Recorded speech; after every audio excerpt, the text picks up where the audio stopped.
European Industrial Revolution was a transition of manufacturing processes from about 1760 and lasting until around the year 1840.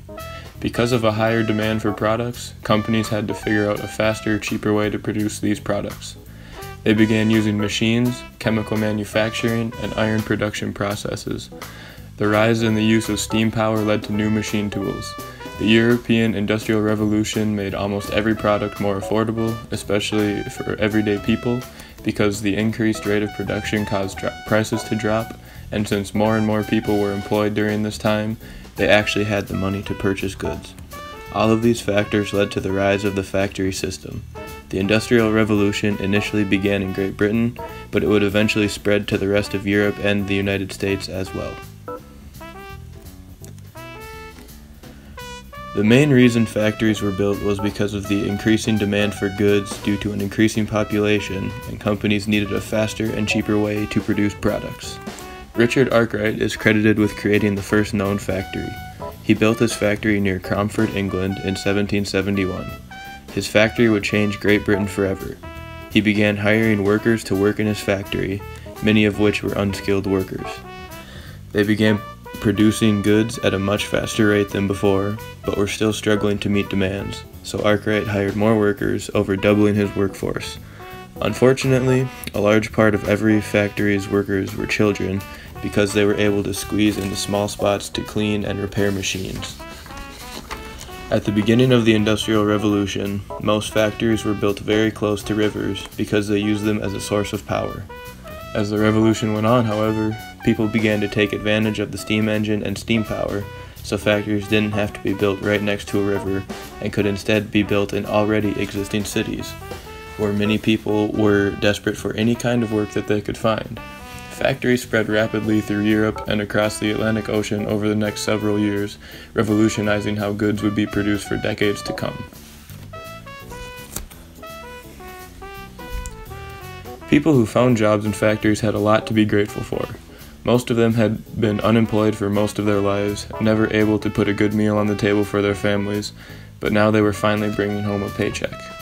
They were also able to buy more things with the money they were earning, because the increase in production of goods caused prices to decrease. However, there were almost no laws or regulations that protected workers while on the job. Workers could expect to be in the factory for 12 to 14 hours a day, doing the same thing over and over again. The vast majority of factories had extremely unsafe working environments. On top of this, most workers wore baggy clothes, which could easily get caught in a machine and lead to an injury or even death. If a factory worker suffered an injury while working, they almost never kept their job. Since most of them were performing unskilled labor, they were very replaceable. Factory owners could take 2 steps down the sidewalk and find somebody to fill a position in their factory. Therefore, not firing workers who got injured was a waste of time and money for factory owners. Working conditions stayed so poor because there were a very small number of inspectors, and they were paid almost as little as the people actually working in the factories, so they could be bribed very easily. Child labor was also used in most factories. Records of workers were rarely kept, which is why it was so easy for child labor to take place. There were tons of orphanages all over Europe, so there was no shortage of kids ready to work. Factory owners could pay them much less than the adult workers, sometimes not even earning money for a whole entire week of work. Children also performed more dangerous tasks than adult workers. They were often tasked with crawling under and behind the heavy machinery being used in the factories to clean them or to perform repairs.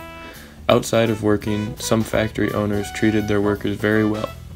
They built homes and churches for their workers, and even some schools for the children who were working for them. However, many factory workers didn't care about their workers.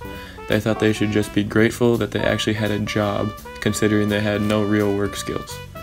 These workers lived in very overcrowded houses. Their living areas were polluted and very unsanitary, which led to disease spreading like wildfire. So to sum it up, overall, life for factory workers sucked. Factories were the cornerstone of the European Industrial Revolution. Without them, mass production of goods would not have been possible. People would have had to continue gathering materials and producing their own goods at home. the economy most likely never would have exploded, and many people would still be starving without jobs. However, factories weren't all good either. Here are some pros and cons of factories in the Industrial Revolution. One pro of factories were goods becoming more affordable for everybody. Thanks to factories being super efficient, items were produced much faster and at a cheaper price as well. Due to this, the supply of goods increased, which made them more accessible, causing prices to become cheaper. A con of factories was living conditions for factory workers. Workers had no choice but to live in crowded housing with a bunch of other workers. They were packed very closely together, which led to unsanitary and polluted conditions, which allowed disease and sickness to spread like crazy. Another pro was the amount of jobs that were created. With an exponentially increasing demand for goods, more and more people were needed to meet these demands. This led to factory owners expanding existing factories or building new ones. Bigger and newer factories required more people to operate. More people being hired meant less people living on the streets, starving, eating rats and dirt, or anything else they could find to stay alive. One more con of factories was people began to develop unhealthy habits. Because machines were being used instead of people performing manual labor themselves, the amount of physical activities that most people perform daily sharply decreased during this time. On top of that, preservatives were starting to be used in food products around this time, which did make food last longer, but were ultimately very unhealthy for people to consume. This combination of decreased physical activity and preservative-filled food led to many lifestyle diseases that we see in people today. Some of these diseases include obesity, heart disease, diabetes, and some forms of cancer. The last con of factories that I want to discuss is the hardships that skilled workers faced.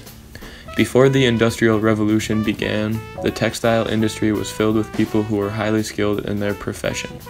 However, when the revolution began, Edmund Cartwright invented the power loom, which was easily operated by any random person that could have been pulled off the street at the time. These skilled workers, who had once been highly paid and didn't have to worry about losing their job, were now forced to take a job in a factory just to get by.